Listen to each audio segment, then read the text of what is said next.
Então, os discípulos já sabiam da ressurreição de Jesus, eles já tinham voltado para as suas atividades anteriores, para as suas casas, e agora retornaram para Jerusalém, um ambiente hostil, onde eles eram ameaçados de morte.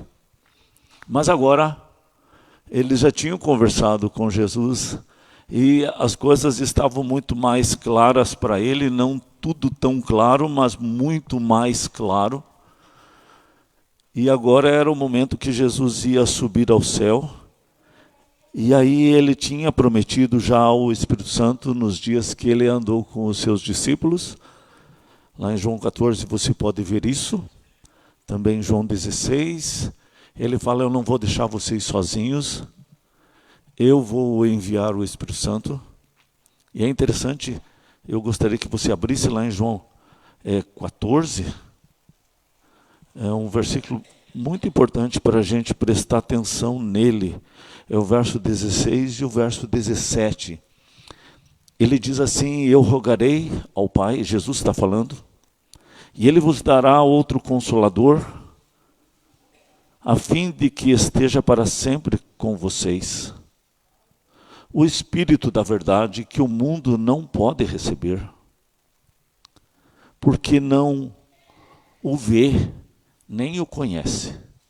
Vós o conheceis porque Ele habita convosco e estará em vós. Eu gosto muito dessa última frase. Ele habita convosco e estará em vós. Eu sempre creio que o Espírito Santo habitou nos filhos de Deus na velha aliança. Ele não vinha de vez em quando e voltava. Ele não vinha assim de vez em quando e voltava. Ele habitava com os discípulos. Jesus deixou bem claro que não era todos. Porque ele diz assim: exceto o filho da perdição, que era Judas, mas nos demais todos, o Espírito Santo habitava neles, porque não tem como alguém ser nascido de novo senão pelo Espírito Santo. Não tem como alguém permanecer na fé senão pelo Espírito Santo. A perseverança dos santos vem pelo Espírito Santo, não tem como ser diferente. Só que agora eles iam receber poder do Espírito Santo de uma forma diferenciada, porque era um marco da igreja, era um marco de como começaria o cristianismo no mundo sem coisas espetaculares acontecendo, como foi nos dias de Moisés, mas a ação do Espírito Santo em todos os discípulos, e ali tinha 120 discípulos, e todos ficaram cheios do Espírito Santo. E diz o texto que tinha chamas como de fogo sobre a cabeça.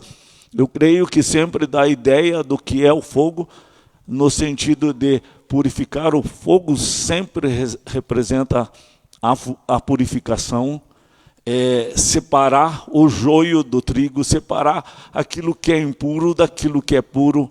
Você quer tomar uma água com segurança, ferva essa água, vai matar os germes, bactérias, tudo que não presta, que pudesse estar naquela água, morre com o calor do fogo.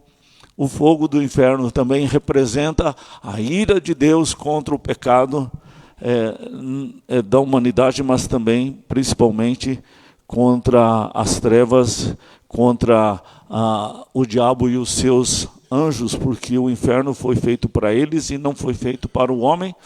Mas todo homem que não tem esse relacionamento com Deus vai ter que ficar longe de Deus, não tem jeito.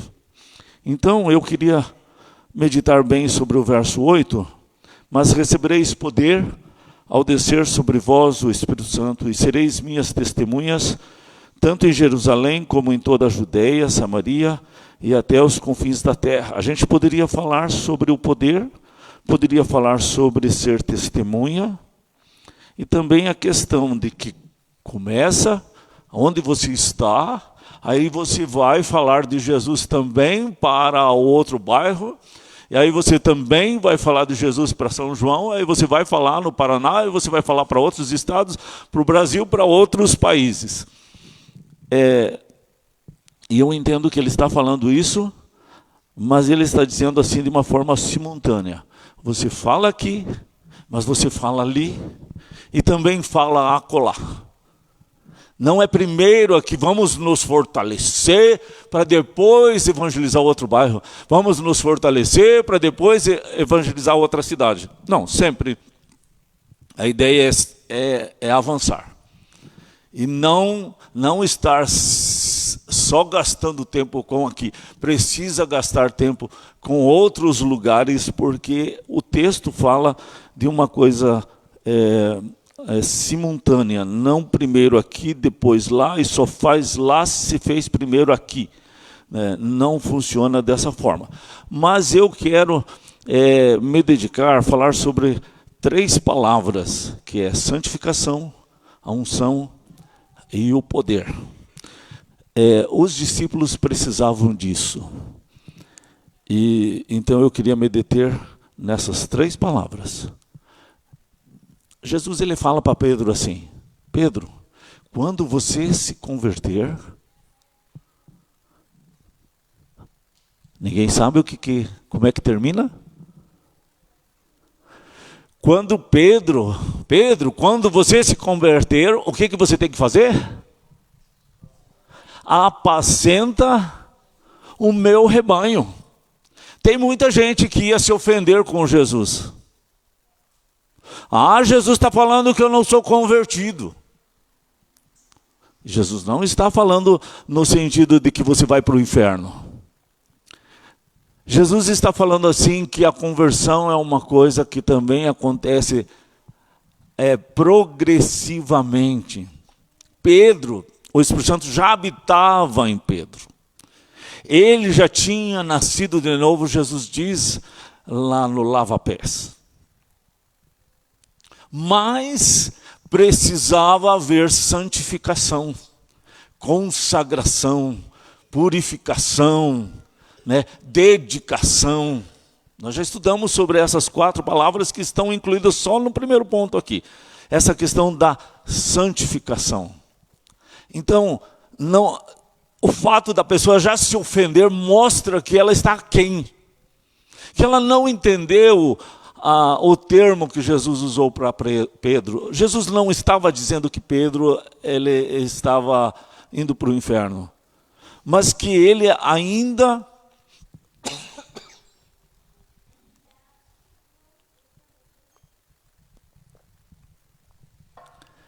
não era totalmente consagrado.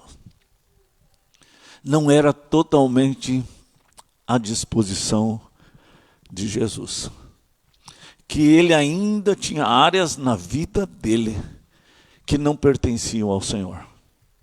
Que não estava no domínio do Senhor. Que ainda era carnal. Lembra lá Ezequiel, quando fala do rio da graça, a pessoa quando ela começa no rio da graça, ela já se converteu.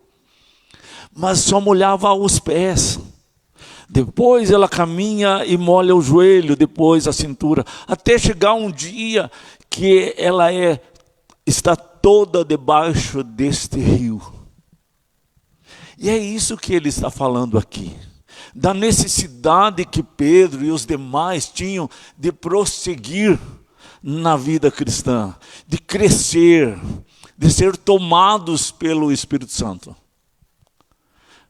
Tem o texto lá de Efésios 5:18, ele diz assim: não vos embriagueis com vinho no qual há dissolução, que é o se embriagar, mas enchei-vos do Espírito Santo. É uma ordem se encher do Espírito Santo. Não é uma opção, como ele fala também, de a gente ter amor de Deus, amai-vos uns aos outros, é uma ordem, porque não é um sentimento. Porque isso é a pessoa de Jesus dentro de você, dentro de nós, dentro de mim. É a pessoa de Jesus. Aqui é a mesma coisa. Então, convém que Jesus cresça e que o meu eu diminua. Então, a ideia é assim. Você toma um gole de pinga. Aí você tem um gole de pinga dentro de você. Você toma mais um gole, você tem mais um gole de pinga dentro de você. Aí você toma mais um gole. Vamos usar o exemplo do vinho. Que seja o vinho de Efésios 5. Uma hora, o álcool que está no vinho vai tomar você. Então você tem um gole, depois você tem mais um gole, depois você tem mais um. Depois o gole te toma. E ele está dizendo assim, você tem um gole do Espírito Santo. Você tem mais um gole do Espírito Santo. E você tem mais um gole do Espírito Santo na tua vida. E você vai se enchendo do Espírito Santo. Uma hora, o Espírito Santo tem a tua vida inteira. E você é como um barquinho que está no mar, que tem a vela, e ele é soprado pelo Espírito Santo, e ele vai aonde o Espírito Santo quer. E você fica pensando, se eu não tivesse conhecido a palavra, se eu não tivesse entrado naquela igreja, hoje eu não estaria aqui. Às vezes a pessoa está num outro lugar, servindo ao Senhor naquele lugar. Às vezes está lá dentro do Paraguai. Nem imaginaria um dia que estaria lá.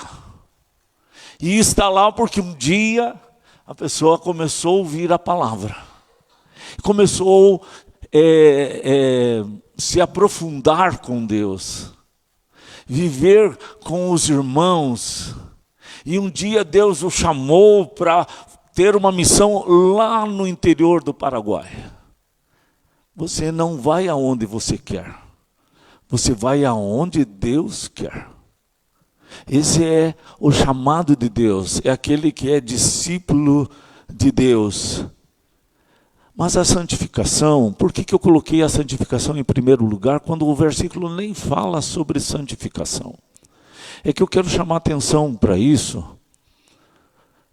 porque tem uma frase que eu tinha um professor que falava assim, o óleo não vai onde o sangue não foi. O óleo só vai onde o sangue já foi. Vamos repetir isso? O óleo não tem como o óleo de Deus ir no coração de alguém, na mente de alguém, na alma de alguém, se o sangue de Jesus não passou ali.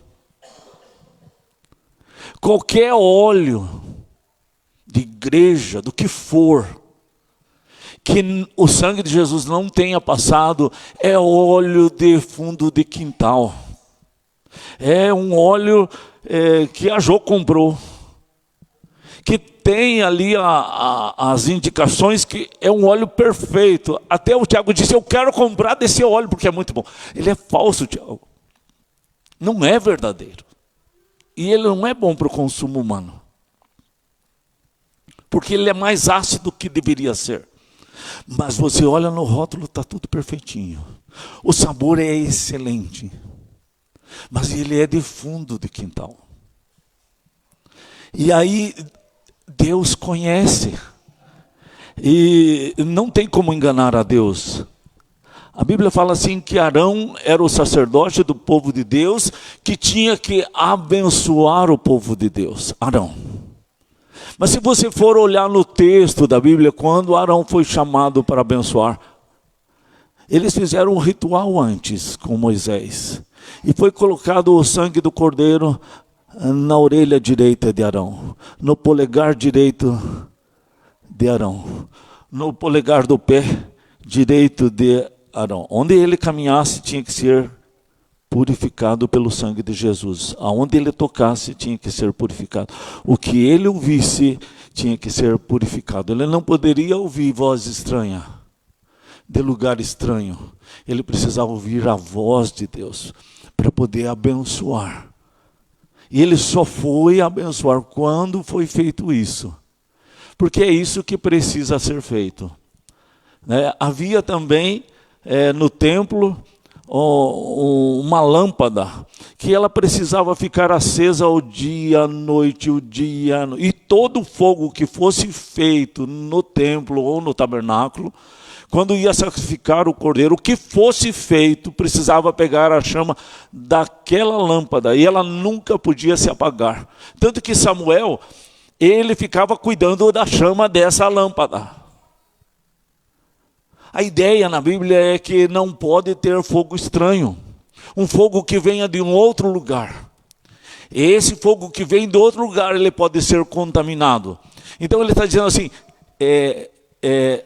tome água da tua cisterna. Ele está falando nesse caso do homem em relação à sua esposa, e não outras mulheres. Mas aqui nesse assunto, não busque fonte errada. A marca do tempo do fim é, Jesus está lá, daí todo mundo corre para lá. Aí gritam para lá, Jesus está lá, daí corre todo mundo lá, achando que Jesus vai estar lá, que Jesus vai estar lá quando Jesus, ele deveria estar no teu coração. Às vezes a pessoa vai no retiro, porque Deus vai me falar. E aí vai lá no primeiro dia, Deus não fala, vai no segundo, e ouve a palavra ali, e ouve a palavra lá, e daí Deus não fala. E aí? Ouviu tanto e Deus não falou? Deus já tinha que ter falado antes de ir. Deus tinha que estar falando enquanto está indo. Deus tinha que estar falando com a pessoa enquanto está ouvindo a palavra. Deus tinha que estar falando com essa pessoa enquanto está conversando com as pessoas. Porque Deus tinha que estar falando com ela o tempo todo. Essa é a ideia. Então, a gente precisa pensar dessa forma, né? A palestrante ali do Retiro das Mulheres, ela ficou assim, ela falou sobre um caso, ela estava muito surpresa daquele caso, porque ela viu uma igreja de homossexuais, só de homossexuais. E ela disse assim, essa igreja, ela canta igual nós cantamos, eles pregam a palavra como nós, eles fazem o culto igual ao nosso, como é que pode? Quando eu falei, eu pensei assim, isso não é tão complicado.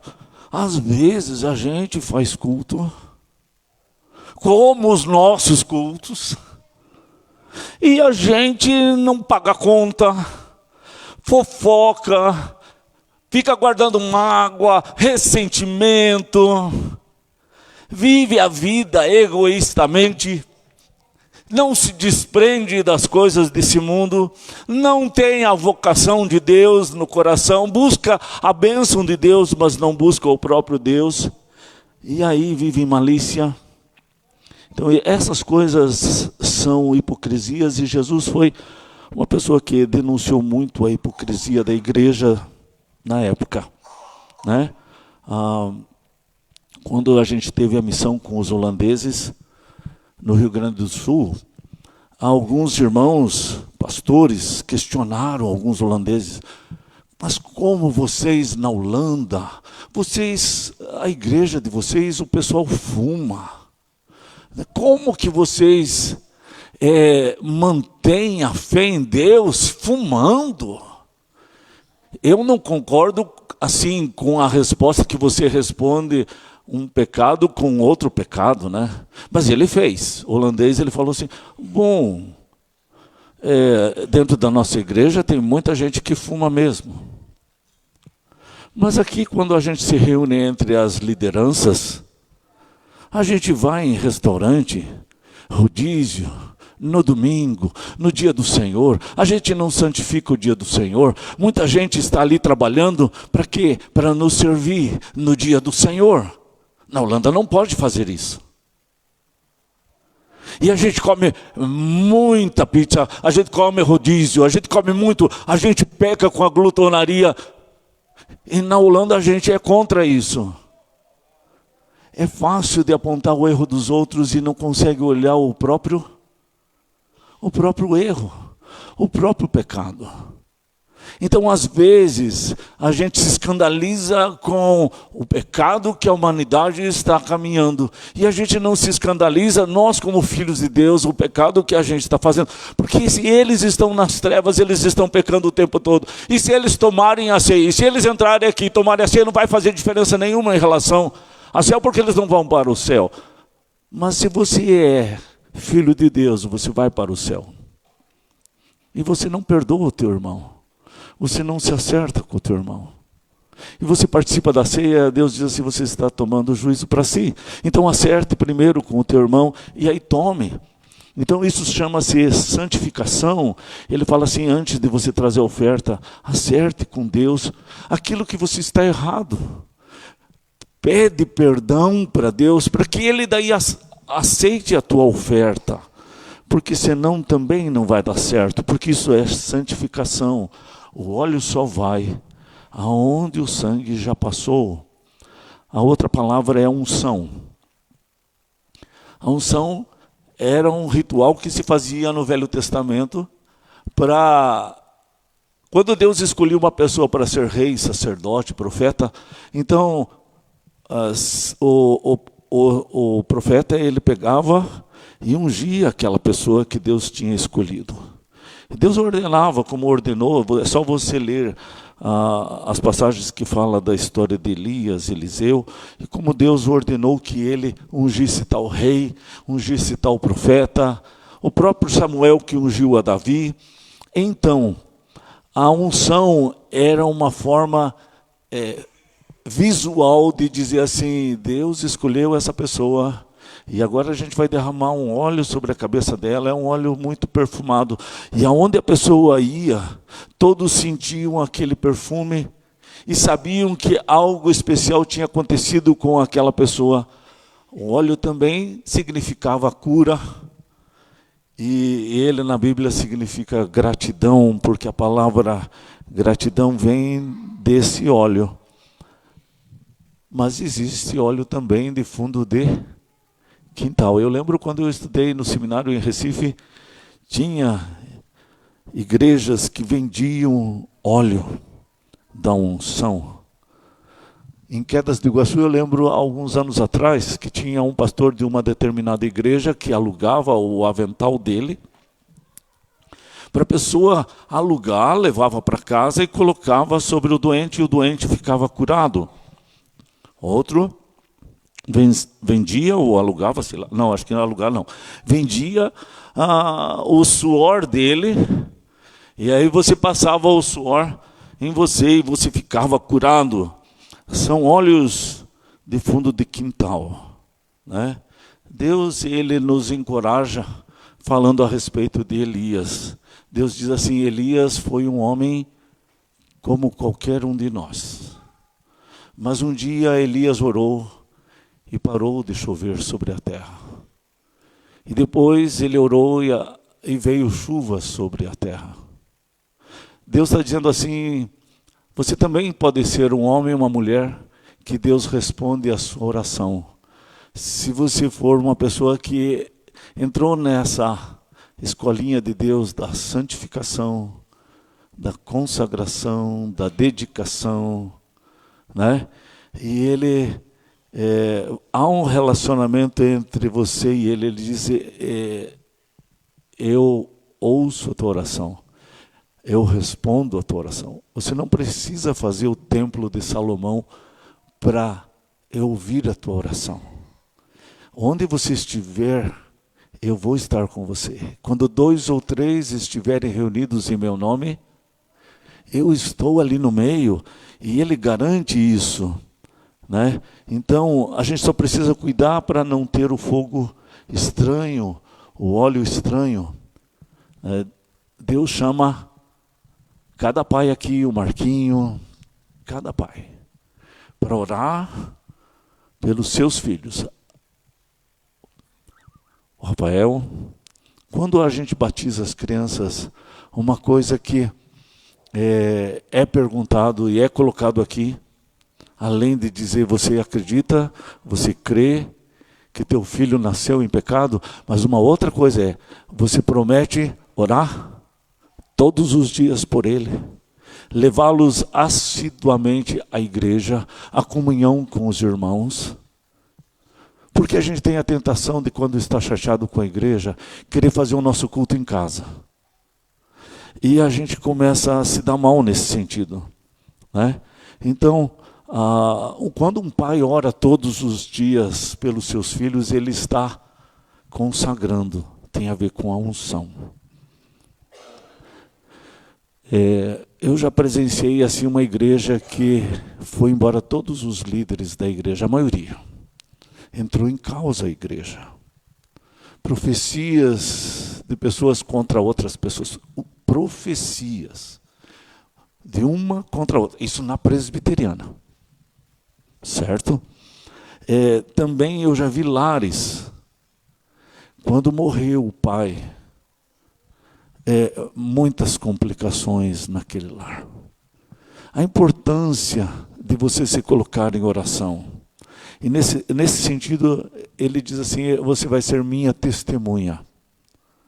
É exemplo, é modelo. Se o pai não vai à igreja, os filhos também não vão. Se o pai trata mal a esposa, os filhos também vão tratar mal a esposa.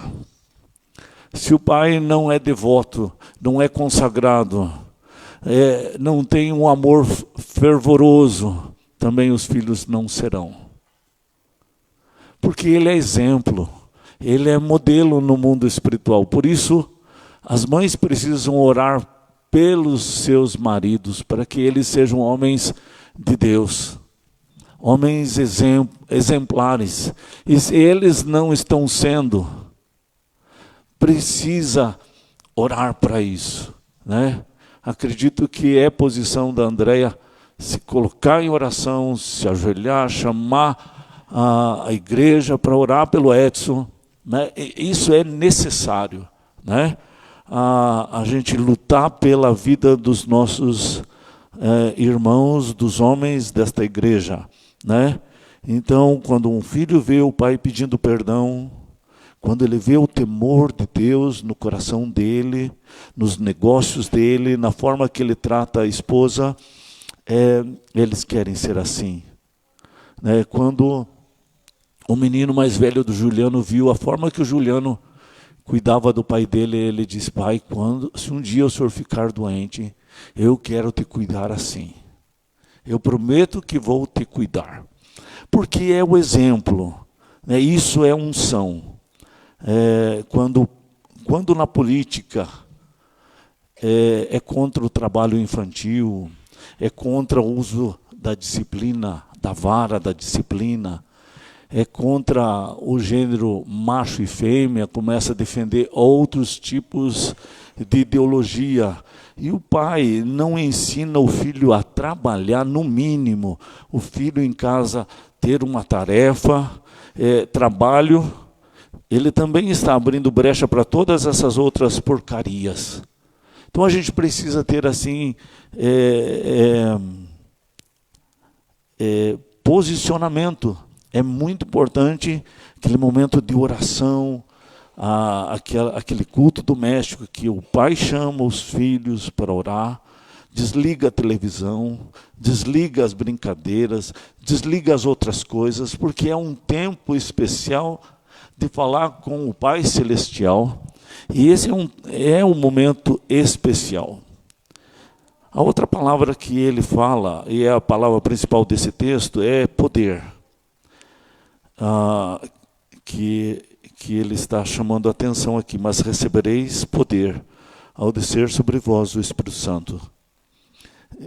Tiago, pensando assim na tua oração, não é só no momento que você nasce de novo. Não é só esse momento que o Espírito Santo já está dentro de você. Ele habita em você e estará, mas é no sentido de encher-se do Espírito Santo. De não pensar mais por si mesmo, mas pensar pelo Espírito Santo, pela palavra, ficar cheio da palavra, cheio do Espírito Santo, governado totalmente por Ele. Porque a gente pode ser crente mais relaxado, nascido de novo, e vai morrer e vai para o céu. Pode. Não quer dizer que não vai para o céu. Eu particularmente creio que Saul foi para o céu. Ele consultou uma médium. Deus puniu Saul. Foi terrível. Eu creio que ele foi para o céu. Mas eu não creio que Saul é o nosso modelo no sentido positivo. Ele é um modelo de crente no sentido negativo. Crente relaxado. E que quem com ferro fere vai ser ferido com esse ferro. E foi o que aconteceu com ele. Ele brincou com fogo, saiu queimado. E Deus, eu acredito que Deus seria até negligente se ele não fizesse o que Deus fez com Saul, porque é exemplo para nós não seguirmos. Mas não quer dizer que ele não foi para o céu.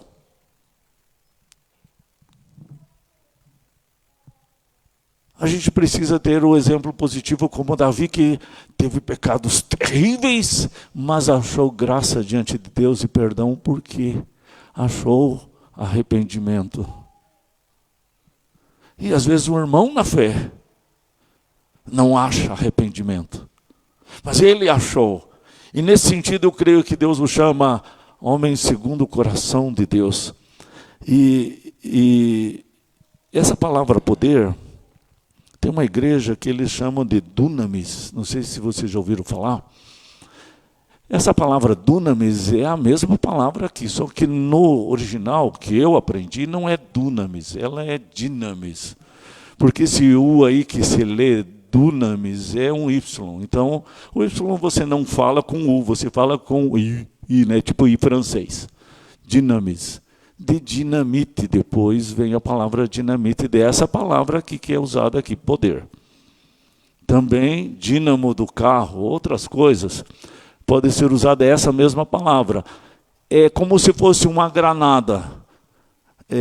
Deus te dá poder para arrebentar as portas do inferno. Deus te dá poder de entrar porta dentro do inferno e arrancar pessoas de lá, mas pelo poder dele. E ele não vai enviar uma pessoa que não passou o sangue de Jesus. Ele não enviaria Saul para fazer isso. Por mais que Saul, com o seu exército, destruiu muito centro espírita, mas ele ficou usado pelo inimigo na sua vida. Então, o sangue de Jesus, ele precisa passar no Filho de Deus. E é loucura alguém querer entrar no campo do inimigo sem essa purificação, sem essa santificação, essa consagração, essa dedicação, sem o sangue de Jesus. Mas uma vez tendo passado por esses passos, ele vai encher você do poder dele. Em Atos capítulo 4, verso 20, eles dizem quando são chamados a atenção pelas autoridades dos judeus a não mais falarem de Jesus, porque enquanto eles falavam de Jesus, causava muito escândalo, muita polêmica, muito problema, tinha muita discussão, muita confusão. O príncipe da paz não trazia paz, trazia espada. E eles ordenaram que eles parassem de falar a respeito de Jesus. Isso está lá em Atos 4:20. E eles dizem assim: nós não podemos deixar de falar. Não há como deixar de falar. Esse é o poder que Deus dá aos seus discípulos. O poder que ele não consegue deixar de falar daquilo que ouviu e viu. Aquilo que aconteceu dentro de si. Ele é uma fonte que agora jorra água e não tem mais como trancar essa fonte. Se trancar, ela sai em outro lugar, mas ela não para. E esse poder vai dar poder para você resistir à tua carne e resistir ao diabo. E ele vai fugir de você. A Bíblia fala assim que Janes e Jambres, não sei se vocês já ouviram o nome desses dois, eles resistiram a Moisés. Cada vez que Deus colocava um sinal, alguma coisa, eles imitavam o sinal. Se Moisés, por exemplo, fizesse uma serpente, da vara dele uma serpente, eles também transformavam a vara deles em serpente. Porque eles eram magos, eles eram mágicos, poderosos do império do Egito. Mas chegou um momento que eles não conseguiam mais. Porque o poder de Deus é maior do que o poder deste mundo, né? E eles não conseguiram mais resistir. Se você tem o poder de Deus, você consegue discernir entre o bem e o mal. Você consegue perceber a presença do diabo. E você consegue orar por alguém que está endemoniado e ajudar essa pessoa. Mas não precisa só ser por esse. A luta de um filho, quando ele está lá chorando no quarto e você vai lá orar por ele, ou ele esconde algo de você, mas ele está passando por uma crise, um problemão, uma dúvida muito grande, mas ele não fala para você. Deus te dá o discernimento para você chegar e falar com ele e perceber que está tendo uma coisa errada. Em Colossenses capítulo 2, Paulo fala a respeito de legalismo, de regras, de leis, que a pessoa não deve tocar nisso, fazer aquilo, mexer naquilo outro, que tem aparência de poder, mas não tem o poder de Deus. E ele diz assim, não tem poder contra a sensualidade. Então, às vezes, a pessoa tem aparência.